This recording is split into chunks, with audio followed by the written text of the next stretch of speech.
Moltes gràcies.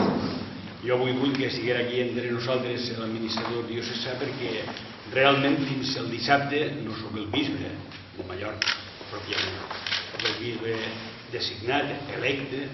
però en aquest procés d'incorporació lenta, que ha estat un procés, he pensat de tenir aquesta primera trobada entre vosaltres, entre vostès, per la raó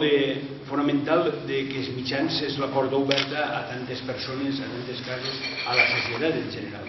I per això m'ha semblat molt oportú tenir aquest moment que és simplement un intercanvi, un estar, posar-me a la seva disposició i també manifestar una vegada més la meva voluntat, lògicament, de ser bisbe de la diòcesi en el que comporta això de responsabilitat i també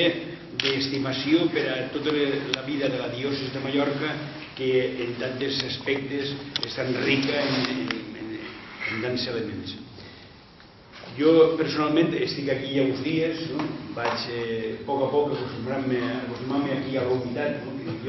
tot i que jo vinc d'un país humit, perquè vinc del riu Ebre, que la meva casa estava enfront mateix del riu i també era però reconec, clar, és molt diferent un Tortosa,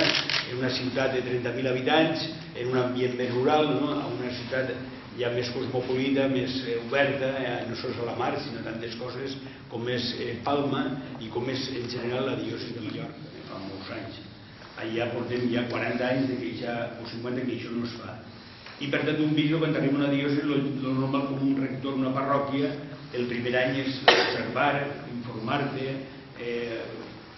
anar formant-te una visió de les coses, i després, lògicament, prendre alguna decisió. I jo en aquesta línia m'he situat.